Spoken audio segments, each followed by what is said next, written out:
deepen relationships, and grow their influence in meaningful ways. So we're featuring Kim Pelham, residential real estate done differently with the Pelham Group since 2009. Marcelle Allen, founder of Dreamosity, social media agency, speaker, author, and trainer since 2009. And that's when Exceptional Connections was started too. Great things happen during down times, right? 2009 was crazy. Elisa Hawkinson, professional organizer, speaker, author, founder of How to Get Organized since 2000. Over 24 years. Wow. Okay, so we're going to use our connection circle as the inspiration to draw out of them really juicy stories and information that has helped them to build their businesses. So I am going to ask each of them, we have 6 questions. I'm going to ask each of them 2 questions, and that is just, I'm giving them an opportunity to answer it first. But this is a conversation, so I want the other 2 gals to be chiming in as well, and hopefully we'll get some really good nuggets. So use your notepad to take notes as well. And we do have this recorded this time, so we're excited about this. All right, drum roll please. Okay, here we go with the first question on connection, building the foundation of relationships. So I'm gonna address this to Kim. So Kim, what's your secret sauce to ensure your first impression is memorable and meaningful? Well, when you're meeting someone for the first time, when I'm meeting someone, I want it in a networking situation. I always ask, tell me about your business. What's your business? Tell me about your business, because I want to know they're here for business, right? So if I get to know and get them talking about themselves, everybody loves to talk about themselves. But also I'm listening to what it is so that I can file that away so I can connect them with someone else. Because I love to connect people, and I always want to know what their business is, because in my mind I'm like, who do I know that needs this? Who do I know that needs this? And that's how I'm always thinking. So it's really, tell me about your business, and then just really listening, and then trying to connect them with other people. Beautiful, and you do such a good job of that. So how about Marcelle and Lisa? Yeah, so ever since high school, I've always had this visualization that everybody has an invisible sign around their neck to make me feel important. So sometimes it's a compliment, sometimes it's a question, sometimes it's a referral. But if you can think about everybody here, everybody you know, they want to feel like they matter, that they're important, or that they have significance. Because so often when we're alone, we feel like, but if you can just lift somebody up with a compliment, or hey, good to see you, like, Kim's the best with selfies. But just, if you understand, we all have that human need to feel special. Yes. You can start that like now. Beautiful. Yeah. You know what, you mentioned a really good point, and I'd like you to expound upon it before we have Lisa share.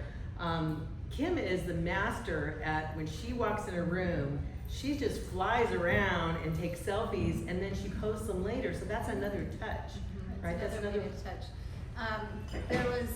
There was a study done on what made people popular in high school, and it was just so interesting, because they noticed how they would move down the hallway and they were like, hey, how you doing? And this little touches all along, but it was also connecting on a deeper level too at times, but they were always connecting. So for me, like doing selfies is like just that little touch, but then it also comes back when you post it.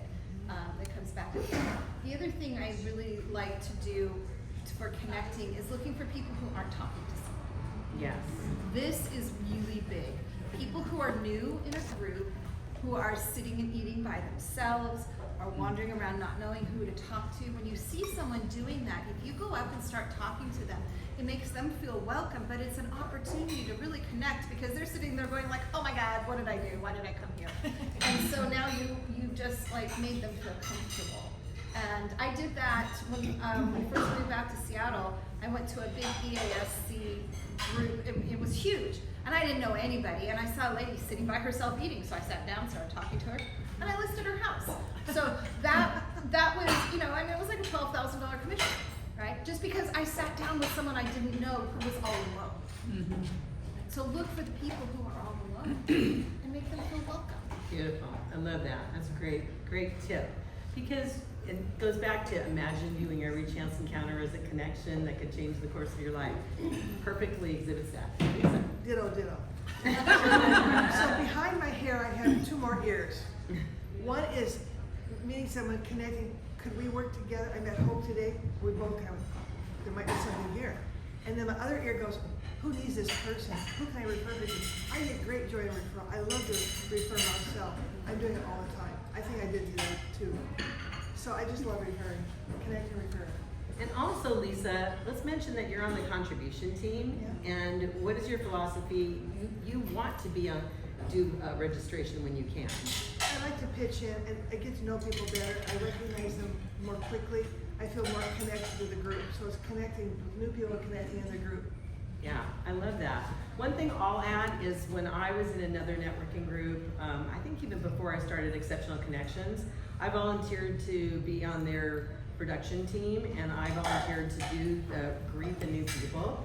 And so I just asked them what they did, got their business card, gave them my business card. You want to meet the new people in a room, right? And so that's a really great way to expand your network. Yep. So thank you guys, that was great. Okay, so that was connect. Now we're gonna move on to discovering, understanding people beyond the surface. And so Marcelle, I'm gonna address this question to you first. So how do you discover what people are up to in a networking setting like we're in today after connecting with them? Great question, thank you. So good questions, powerful questions. My sales coach calls them probing questions, where you're learning about somebody. So I always encourage my clients to have 2 or 3 go-to questions that if you're like, oh, what do I say? You have something to ask. I always love to ask, what's new and good lately? Because really, like in that moment, I don't want to know that they're just having a crap day. You know, sometimes we can help, but like I'm trying to raise the energy of the room. So good questions really there. And I think one of you today said, what's your definition of financial joy? Right? So anytime I can talk about my book, I will. And so I ask smart people like bookkeepers, what is their debt? I want to learn from them because they know things that I don't know. You know, so asking a question that can kind of tee yourself up, that's okay. We're here to do business. And so if you don't already have 3 great questions you love, go home, brainstorm them. You can borrow mine. You know, great questions. So probing questions, discovery questions, right? Discover. So to be able to ask good questions to draw things out of people. What about you, Kim?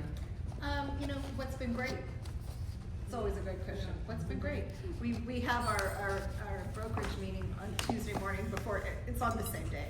And we always start with each meeting with what's been great, because it helps everyone focus on the positive and what's been really good, and it gets positive juices.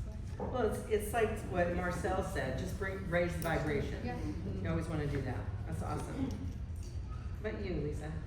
So I like to ask people once they find out what they do, how did you get into that? That's a good story. Or just, what do you like to do for fun? You know, how many children do you have?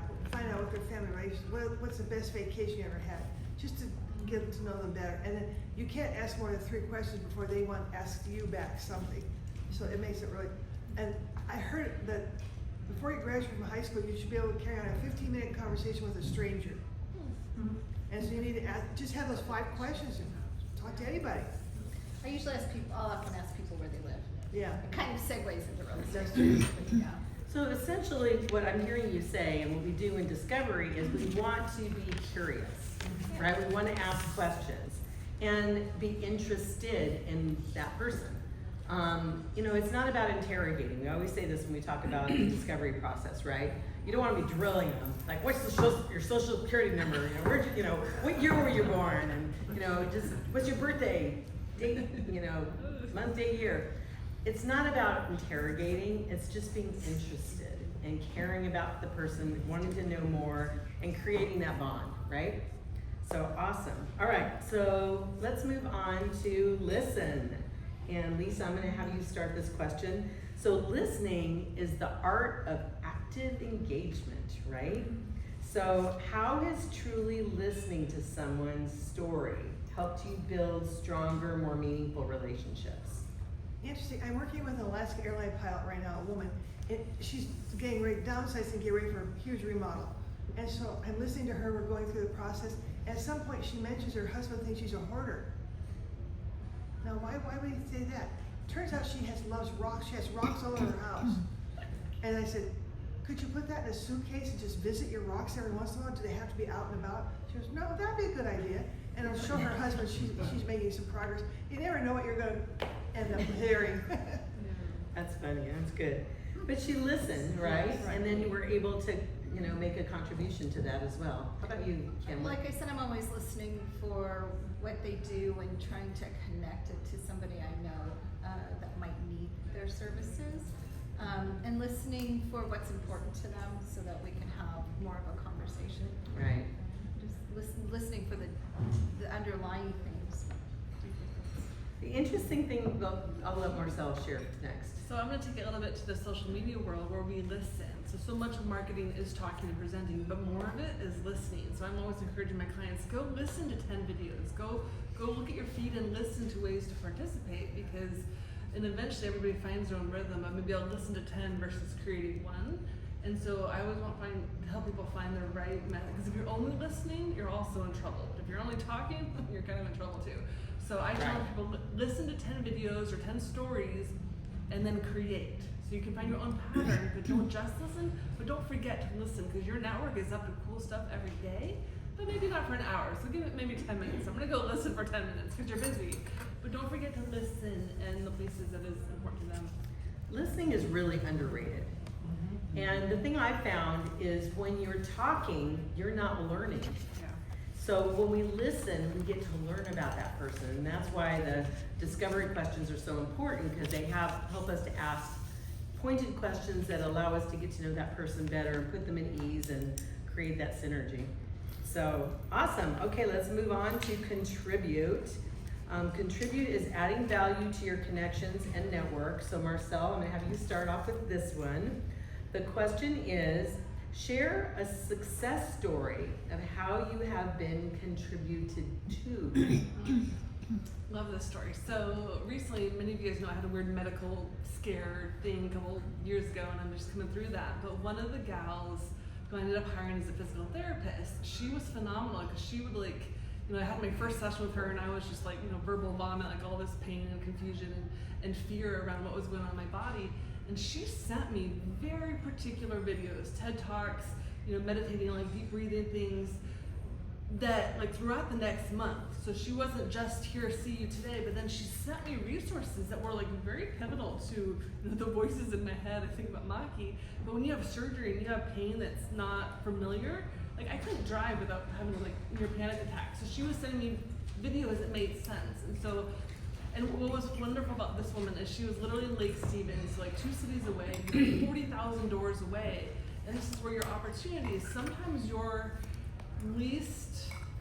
not least, but the people that are in a lot of pain, they're far away from you. They may not be right next door to you. And so the power of video, her Instagram reels, dozens and dozens of content that I would gobble up to understand what may or may not be happening. And so from the social media perspective, if you have content that's gonna bless somebody, encourage them, remind them, break down the basic definitions of the things that they've never heard of before, then now we're a smarter consumer as opposed to pissed off, annoyed, and pain person. So to me, I was just she was my favorite person for months, just because she had so much content that encouraged me when I was in kind of a low point. So if you think about whatever you do, wherever their stress or their pain is, how do you give them content that will live beyond that initial session? Right. I love that story because it really illustrates well that you felt listened to, right? What a contribution that people make when you listen and then be able to provide people with the tools that they need for all of us in our businesses. So, I don't know, Lisa or who wants to go next? And in several networking groups, I just love having people come to me and say, you're in my head all the time. And she goes, I have too many purses. I still have too many purses, but you're in my head. I'm going to take care of it. I promise. I didn't ask you to promise, but they just feel so guilt-ridden when they feel I haven't gotten rid of those purses yet. And it happened today, which is awesome. And at church, the gals, Lisa, thank you so much. I'm making progress. Yeah. And it's really, really encouraging. This message is getting through stuff. We'll release the stuff. That's beautiful. And you know, when you have powerful messages like you do, and I'm thinking Tina right now, you know, I think of a lot of times, you know, decluttering my own house as well, and making, you know, it's hard. We spend the first half of our life accumulating things, and the later part of our life giving it away, right? And so it's just, you know, it's nice to have those messages. And I'm thinking, Tina, when I'm doing things around the house, it's like, okay, I need to use less plastic. Okay, I need to use glass containers. Okay, you know, it's just those little reminders are wonderful. And so you know your message is getting across, like Lisa's, and even Marcelle. She's always encouraging me to do videos. Not that I do videos, but I think her a lot. She's in my head, right? But when your message is on point and clear, then you're going with those people. You're taking up residence in their thoughts. And so that's what we want to do, right, as business owners. How would you want to contribute to that? When I met, Carrie today, and I asked her what her, tell me about her business, and she told me that she was a therapist, but she's a coach doing this work. And so I discovered that she was a therapist, and she didn't lead with that. And so and then I asked her, I said, have you networked before? And she said, no, this was her first time with this business. And I said, you should lead with being a therapist, because that will really make you stand out. So I very quickly did the connect, discover, listen closely. And by asking if she had been networking before, and that she was brand new to this, I knew that she would probably be receptive to a contribute, which you often can't do it that quickly, because people don't want the strangers telling them what to do. But by asking, have you done this before, I knew she was new. So I thought, I'll take a chance. She'll probably do this. Because it's just like, Can I say one more thing Yeah. about the timings? Have you guys ever felt spammy or somebody else is spammy to you? That happens when we contribute before we discover. Right. So like lately people are sending me stuff in my direct messages. I'm like, whoa, where's the hi, how are you? Like, you don't know if I'm in pain, if I'm celebrating, like that hi, how are you, even in digital, matters before you give the thing. Otherwise it looks like spam. Yeah. So the order is really important there. You guys are making me so happy, because that has been what I've been preaching up here for years. You have to connect, discover, listen. And it could happen in a nanosecond. It doesn't have to take months, right? It could happen quickly, as long as that other person felt that. because we felt connected. You feel really that quickly, connection, right? It could happen very, very quickly. So that's beautiful. Enough said, let's move on, you guys. Champion, so did you have anything else to add to that? No? Okay, let's move on to follow-up. Follow-up is all about nurturing the relationships beyond the first meeting. So Kim, I'm gonna have you start off with the question. So what is your follow-up strategy after connecting with someone, and how do you ensure consistency? So when I save someone in my contacts, I think about, where did I meet them? What was memorable about them? What do I want to remember about them? If I want to, like 3 months from now, I may meet someone who's perfect for Carrie, but if I didn't save her in my contacts or in my database with something that's gonna trigger my memory, I'm not gonna remember who she is. I have to call Cyndi and ask her, like, who is this person? But I'm meeting people all the time. So I make notes, and those notes, I use just Google Contacts. Those notes are searchable. And so that way I can find them again. So they go into Google Contacts. If I got their email address, I may put them on my snail mail, which is, you get a calendar and a football schedule. So it's not like it's a lot, but I also have other things. If you are a homeowner, and I can send you a home equity report once a month. I have, offering something of value, but there's ways to keep in touch. So you have a marketing plan, a plan on how to keep in touch, right?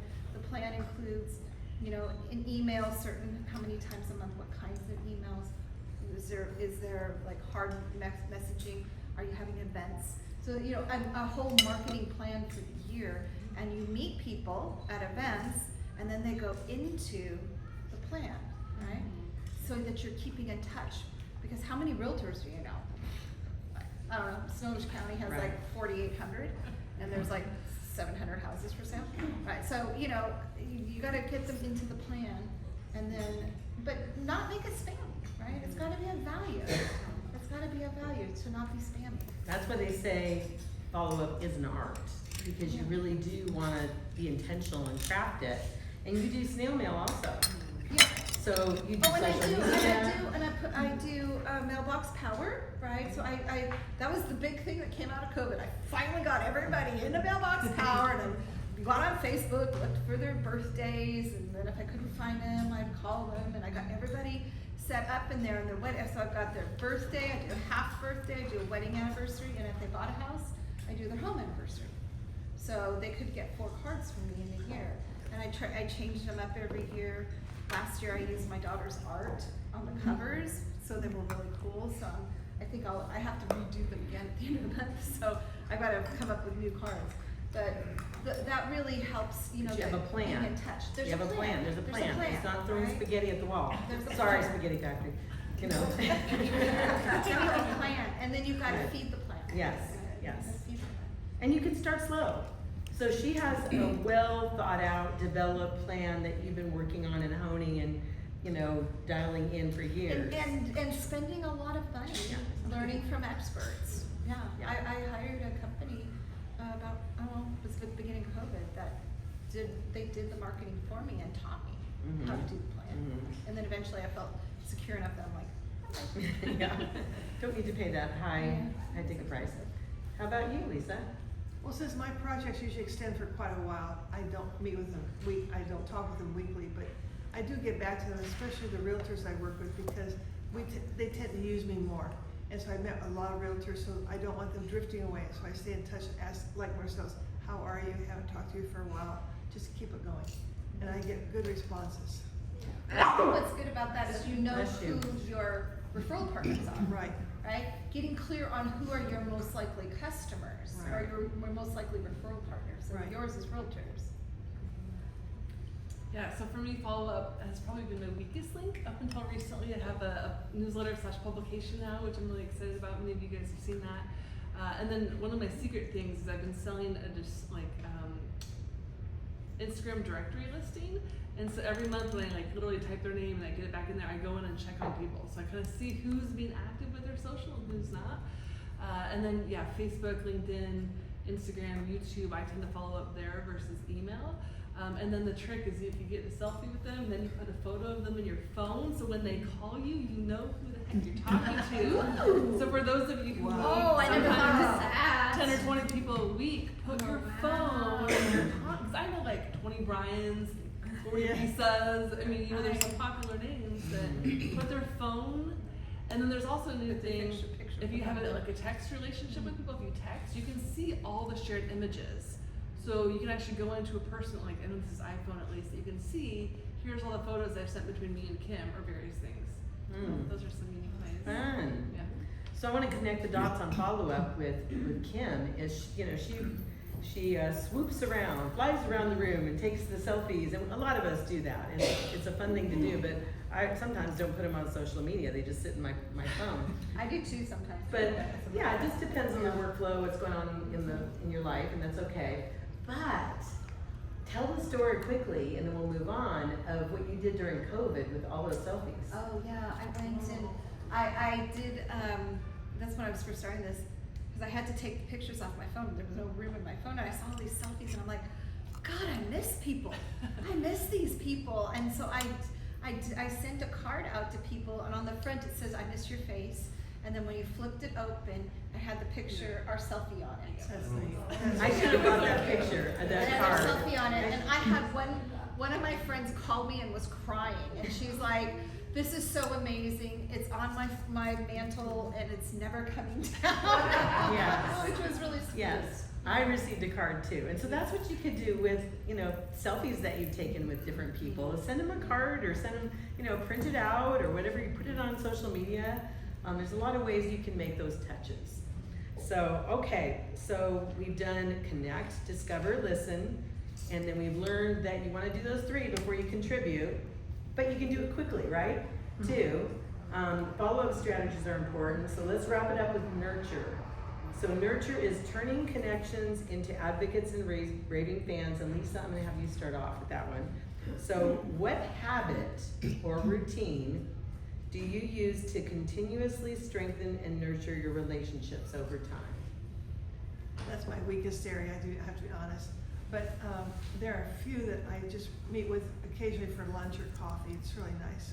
So that's why I nurture it. Just a little deeper stay in touch. It's not just fly by. Dinner parties. And dinner parties, yes. Yes. And they're coming soon. My college is almost done. So being intentional. Yes, But I'm hearing. everything. My life Yeah, is intentional. nurturing is just about being intentional, right? It's watering things. Like if you're a gardener, you know, you're just continually watering and checking in. How about you? Sticking with the group. So right now I'm like at 3 networking groups. After COVID, I used to do a lot more, but I just stuck with 3 and sticking with the group so that you build the long range relationships like Kathy and I have known each other for 10 years. When she went to sell her house a few months ago, she knows a ton of realtors, but she came to me. But I stuck with the group, right? I'm sticking with this group because people get to know you. The first time I moved back to Seattle, it took me 2 years of networking before I got a referral. 2 years of going to the same groups before I finally got a referral. But people got to know me, right? You have to build the relationships, and that's part of the nurture. Is sticking with and being consistent, showing up, and that people know you're going to be there all the time. Yep. You're part of that group. Because that translates to your trustworthiness, to your, you know, following up and, you know, in wanting to do business with you as well. Beautiful.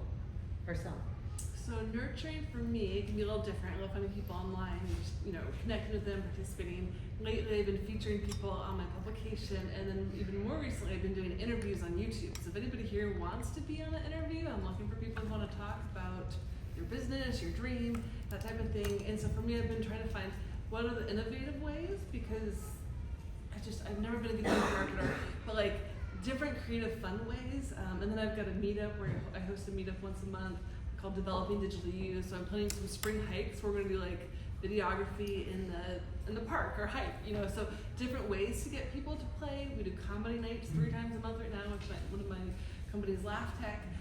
So to me, it's just events drive engagement. So while I'm very pro digital, pro video, pro advertising, the belly to belly, the hugs and the handshakes, the high fives, that's a like magic connection. Like I love seeing like Kim before my mom passed. Like I had been like warming her up to help me because I felt I trusted you. Like I know a bunch of agents, but I trusted you, and she was there for me. You know, so because she was here, like literally, and she would answer my phone call. So I think it's definitely a combination of high touch and a little bit of tech. And just genuinely caring. Yes. Right? Yeah. Right. Being Just human. really That's the most just important genuine part. caring, like really being genuine. Yes. Right? Being real.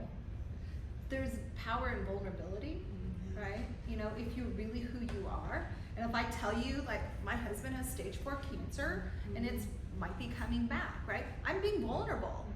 But now you all know my shit.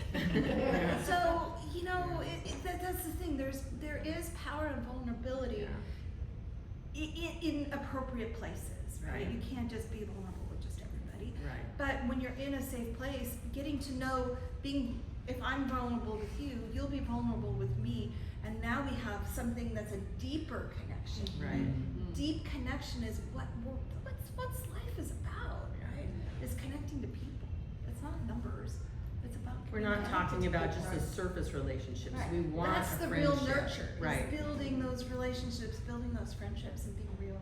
Taking it beyond the first encounter and really getting to know each other. Yeah. So a drawer full of business cards is no-no in my book. Yeah. I have found 10 years of old registered checkbook registers in a desktop drawer. Yeah. 10 years worth. Yeah, use them.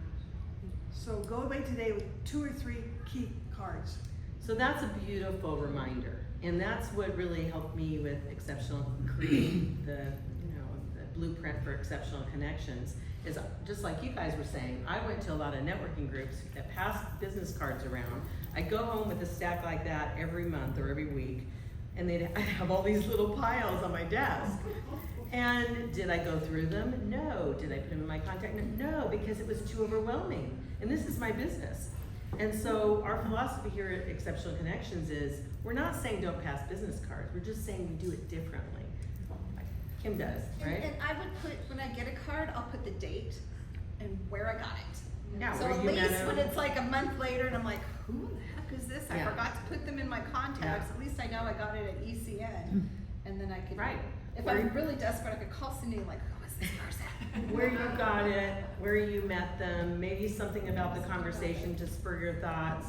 But what I find for myself is, when there's new people, I like to get their business card and put it directly into my contact manager. So those of you who've been coming regularly, you're already in there. So then I only have 3 to 5 to put in, and that's manageable, and I will do it. But if it's 25, I won't do it. None of us will. So we're doing good for time, and this has been you guys enjoy this discussion? So I was just thinking, with just a few minutes each, let's give them each a chance to just share, because we may not have covered it in the questions. Share something that you would want others to know to be a contribution to them in their networking journey that's helped you the most to be who you are today, successful and aware of that there is a process that helps you to be able to create loyal fans and raving fans and loyal advocates. I'm gonna say network to your personality type, so it's comfortable for you. I'm an extrovert, so I love people and going out and meeting people. It makes me feel good, it gives me energy. And so I could do, I mean, at one point I was networking I was doing 12 events a week because I was just going at it. But if you're an introvert, figure out how to do that. Get with, you don't need to go around to everybody in the room. Have 1 or 2 really deep conversations. But if you're an extrovert, then go around and do all the selfies and have fun. Right? But figure out what works for you, Right. so that you want to keep doing it, so it's not painful. Make it so it's fun, That's and then you'll enjoy it. That's a great tip. I love that. How about you, Lisa? Well, I'm intentional about my time and how I use it, and so I live near 5 grandchildren now, which I love. So I go to 3 networking groups as extrovert. I love meeting people and talking with them. I forgot what I was to say. No, it's okay. Just whatever you're, And I have a freebie for everybody. If you want to take your business card, I won't do anything with it, but write 12 on, if you want to have a 12-month plan, how to kind of keep your house organized for the year. Advice. So I think for me, when I wrote Financial Joy, the biggest distinction I wanted my clients to know is a conversation and a sales appointment, and they're not the same. And you may need to have 5, 10, 20 conversations to get to the sales appointment. And the better you can get understanding, how do I turn these conversations into probing questions and finding out their need, and can I discover listen, then you can get to where the money happens, and it's usually not the same meeting. But once you get that rhythm down, oh, it's so fun. So find that rhythm, and here we go. I thought of something else. Go ahead. So this is really this is a really cool thing when you're talking with people. It's a body language thing. So how many of you have heard of mirror matching? So a lot of you have, but some of you may not have. So when you're talking to someone and they're standing like this while they're listening to you, if you do the same, now the more you align yourself physically with them, the more connected you will be. And it's amazing. I learned this, we did Anthony Robbins back in the late 90s, and we did an exercise, 3 people. One person thought of a really intense emotion and they held it, and then the second person tried to copy it, and the third person arranged the second person, got them as close as possible. I saw what the man was thinking. I saw the hands on the wheel when he almost swerved, because I was in the same position. You can actually start thinking and feeling what the other person is doing. And then if they're like this and you go like this, and while they're talking and you're getting in sync and they're, and you're mirroring them, and eventually you can go like this, and they'll uncross their arms. If they're leaning against the wall, against the door, and you lean against the door, now you're chatting, and then you just watch. And then you stand up, they'll stand up. They'll start, you can follow, it's called pacing. So it's just, there's so much that you can learn on these kinds of things. When you meet somebody, don't have your hands in your pockets. It's not trustworthy. hands out, talking. When you go up to meet somebody, go like this. Now you're friendly. Your hand is clear. It's just like a subconscious thing. Yeah. This, you're an expert. Like this. You're devious. You're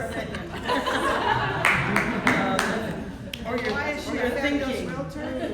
Yeah. Isn't that fun? I mean, that kind of stuff is really fun, but it's so effective when you start Yeah. trying the mirroring Yeah. matching. It's amazing. It is really fun. And Marley actually captured at Pizza Coop. I don't know if you remember this. We were talking about mirroring in our networking group, and Marley, and we weren't doing it intentionally. And Marley had taken pictures of people. And remember Jen Mueller when she came? Jen Mueller and a couple of gals. They were doing the same motions, and it wasn't. We weren't. It's not intentional. It's not intentional. It's just It was a natural coached. phenomenon. Yeah, It it's actually natural. happened, and then we talked about it as a tip strategy, something to be aware of. Yeah. So let's give them a hand. Good job. Do you guys enjoy this? Do you enjoy the panel opportunity?